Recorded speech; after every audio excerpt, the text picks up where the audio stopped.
सत्य युग में इंद्रद्युम्न नाम का एक राजा था। वह स्वयं इंद्र के समान शक्तिशाली थे और भगवान विष्णु के बड़े भक्त थे। वह सुंदर, ईमानदार और सत्यवादी थे। वह बहुत ज्ञानी थे, जिन्होंने सभी शास्त्रों और वेदों को सीखा और हथियारों के उपयोग में भी कुशल थे। इंद्रद्युम्न की अपनी राजधानी मालवा राज्य के अवंती नगर में थी। अवंती एक सुंदर और समृद्ध नगर था। कई देशों के व्यापारी व्यापार के लिए सभी प्रकार की वस्तुओं के साथ वहां आते थे और वहां के नागरिक खुशी से रहते थे। क्षिप्रा नदी अवंती के पास से बहती थी। नदी के तट पर विष्णु का एक मंदिर था, जिसे गोविंदस्वामी के नाम से जाना जाता था। विष्णु के एक अन्य मंदिर का नाम विक्रमास्वामी था, लेकिन इंद्रद्युम्न इन मंदिरों से संतुष्ट नहीं थे। वह विष्णु का एक और मंदिर बनाना चाहता था। वह उचित जगह की तलाश में अवंती को छोड़ दिया। उनके सैनिकों और प्रजा ने अपने राजा का साथ दिया। कई दिनों तक यात्रा करने के बाद वे दक्षिणी महासागर के तट पर पहुँचे, जिसे लवण समुद्र के नाम से जाना जाता है। समुद्र में इतनी लहरें उठ रही थीं कि समुद्र ही नाचता हुआ प्रतीत हो रहा था। इंद्रद्युम्न ने समुद्र के पास एक ऐसी जगह की खोज की जो फूलों और फलों के पेड़ों से घनी थी। फल खाने के लिए वहां कई तरह के पक्षी इकट्ठा हो गए। यह स्थान आधुनिक समय के पुरी शहर पुरुषोत्तम क्षेत्र के नाम से जाना जाता है। पुरुषोत्तम क्षेत्र एक बहुत ही महत्वपूर्ण तीर्थ था, लेकिन इंद्रद्युम्न के घटनास्थल पर आने तक इस तीर्थ का सारा ज्ञान छिपा हुआ था। इसका एक कारण था। कई वर्ष पहले वहां विष्णु की एक प्रतिमा हुआ करती थी, जहां लोग पूजा किया करते थे। मूर्ति इतनी पवित्र थी कि उपासकों के सारे पाप तुरंत क्षमा कर दिए जाते थे।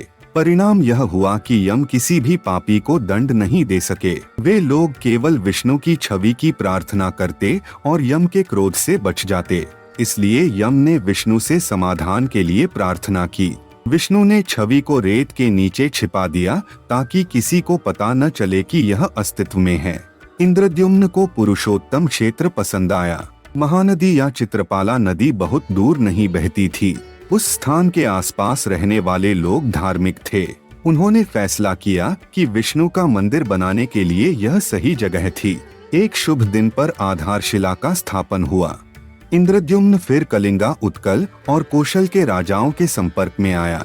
इंद्रद्युम्न ने इकट्ठे हुए राजाओं से कहा, मैं 2 कठिन कार्यों को पूरा करना चाहता हूँ। पहला यहाँ अश्वमेध यज्ञ करना है और दूसरा विष्णु का मंदिर बनाना है। ये दोनों कठिन कार्य हैं, लेकिन अगर आप मेरी मदद करते हैं तो मुझे विश्वास है कि दोनों काम हो सकते हैं।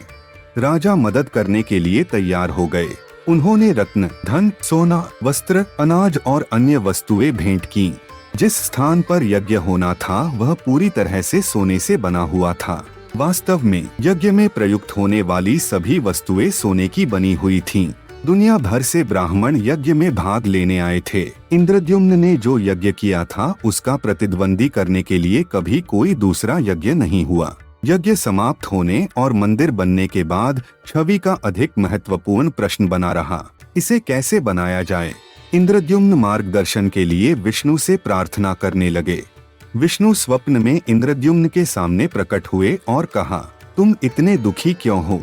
जब सूर्य उदय होता है तो समुद्र के तट पर जाओ। वहां तुम्हें एक पेड़ मिलेगा। आधा पेड़ पानी में और शेष आधा बालू में है। इस पेड़ को काट दो। इसकी लकड़ी आपको छवि के लिए सामग्री देगी। सुबह इंद्रद्युम्न ने समुद्र तट पर जाकर पेड़ को पाया। यह ठीक वैसा ही था जैसा विष्णु ने बताया था। कुल्हाड़ी से उसने पेड़ को काट डाला। जब वह सूंड को 2 टुकड़ों में काटने वाला था तो उसके सामने 2 ब्राह्मण प्रकट हुए। हालांकि इंद्रद्युम्न को यह पता नहीं था कि ये 2 ब्राह्मण भेष में विष्णु और विश्वकर्मा थे।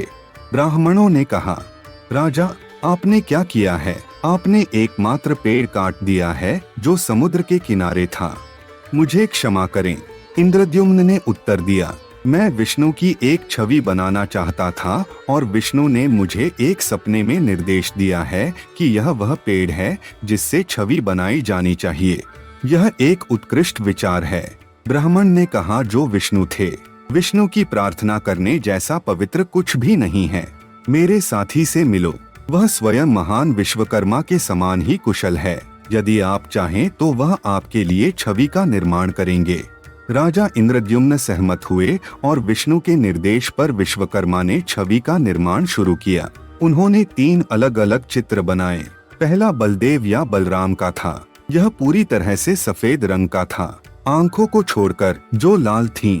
छवि को नीले रंग के कपड़े पहनाए गए थे और एक सांप ने बलराम के सिर पर अपना फन पकड़ रखा था। बलराम के हाथ में एक गदा था। दूसरी मूर्ति कृष्ण की थी। यह नीले रंग का था जिसके नेत्र कमल के समान थे। प्रतिमा पीले रंग के कपड़े पहने हुए थे और उसके हाथ में एक चक्र था।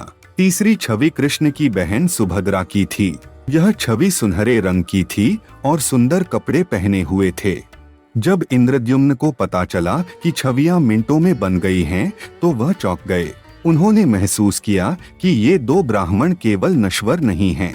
वह उनके चरणों में गिर गया और कहा, कृपया मुझे बताएं कि आप कौन हैं? आप मनुष्य नहीं हो सकते। तब विष्णु और विश्वकर्मा ने अपने सच्चे रूप को दिखाया।